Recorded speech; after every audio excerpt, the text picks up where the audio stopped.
Hi, in today's video, I'm going to talk about the 7 steps to get over a toxic ex. Step number 1 is totally straightforward, and for many people, it's the most difficult. Cut off all contact. Delete them off social media, delete and block them, get rid of them. Get rid of all of it. Stop contact. Now, I know that can be difficult, but the next 6 steps will help you do that. But that is critical. To get a toxic ex out of our life, we must leave and be steadfast, no more.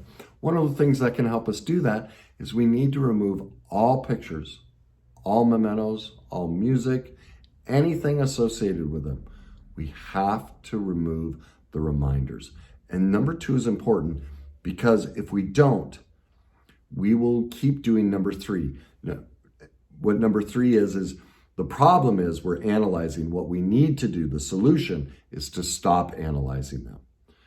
You know how it is. We sit there and go, well, what did this mean? What did that mean? Was that really true? Did they really love me or not love me? And we spend all of our time ruminating on them. Now, a lot of reasons we do this is, or the main reason we do this is, we're trying to create closure. We want to understand it, but they're toxic. We can't create closure with them. They won't talk to us honestly and straightforwardly. So it's our responsibility to create closure with ourselves. And the way we do that is we stop analyzing them. We also have to see our analyzing of them as an attempt to avoid ourselves, to avoid our own pain. That's the biggest reason we're analyzing them. Is we don't want to go through the withdrawal process, the investigation of ourselves and all of that. And so they become a way we can medicate and keep ourselves from experiencing. And the reason for that is I talk about this a lot. Our culture, especially in America, says, don't ever feel pain, don't talk about pain, just be happy, happy, happy. Well, that's just absurd. That's so naive and immature. And the only way we truly get happy is we have this skill set to move through the difficult things in our life so that the difficult things become, look at your life. If you did the work, the most ugly, difficult things in your life were the springboard to the greatest things in your life. So why are we teaching people the exact opposite? Quit covering everything over with false positivity. Go become an expert in your pain and darkness, because we all listen to every single athlete, celebrity, politician, anybody. They will always tell you after this tremendous pain, something big and great happened, yet we won't advocate that. So we need to recognize, wait a minute, my ruminating and obsessing and analyzing them is robbing me of me, and only I can stop that. I'm responsible for that. I need to stop avoiding myself. Also, when I do it, I'm giving them my power. They own me. I could be out shopping with my best friends. I could be at the football game with the guys, but they are sitting right next to me. They're in my hip pocket, controlling my life. We have to get our power back, and we do that by quitting analyzing them. Now, I know that's difficult, so I'm going to tell you how I did it. I couldn't stop, and I remember it wasn't far from here. I was driving, and I was rooming. I'm like, Kenny, you have to stop. And I was in the car, and I started screaming. Tree, car, house, blue sky. Whatever I saw, I screamed. I was trying to force myself to stop thinking about the past or the future and get present. Present.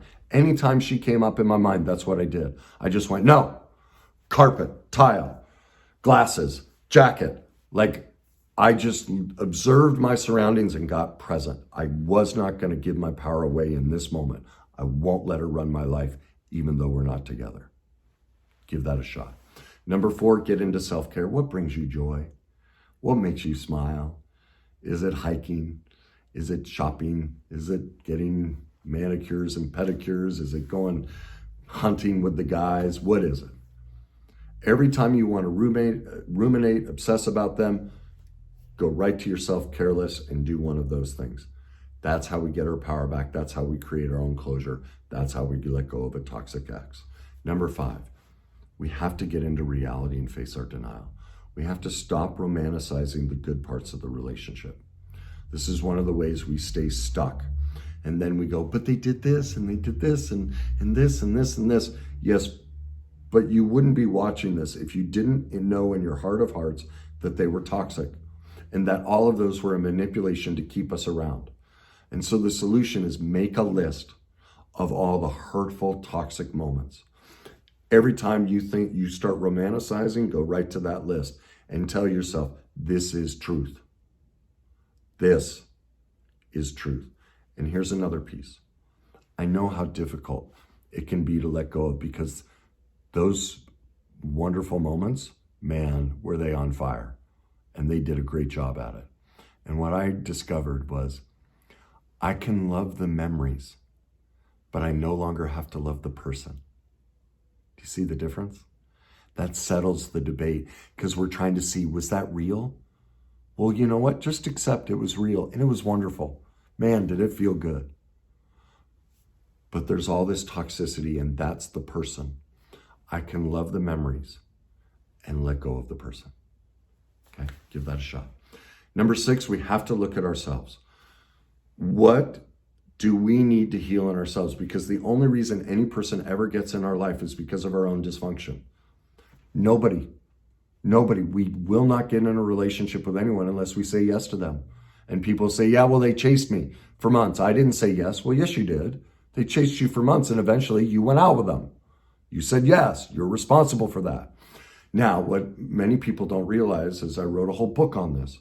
It's called The Worst Day Cycle. You are only in a relationship with a toxic person because your childhood was toxic. That's it. Until you go back and heal this, you will always attract toxic people. There will always be toxicity in your life. We must heal our pain from the past. The other thing to recognize is the best version of ourselves brought us to this person. All of our available skills, tools, and knowledge created the attraction. If we want this to end, we need to create a better version of ourselves. There's only one way to do that. We need to learn new skills, tools, and knowledge. And when we do that, we will attract somebody in that's not toxic, that can love us. Number 7, picture what you really want in a relationship. All right? Now, this is critical.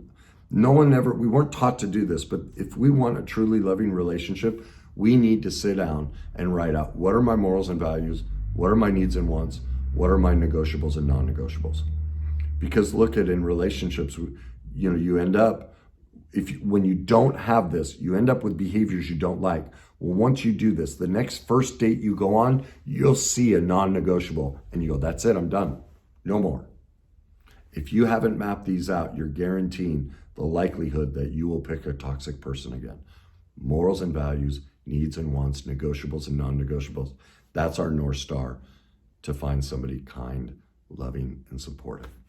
So if you think that'll help somebody, please like it, share it. If you have any comments, good, bad, or indifferent, please share those as well.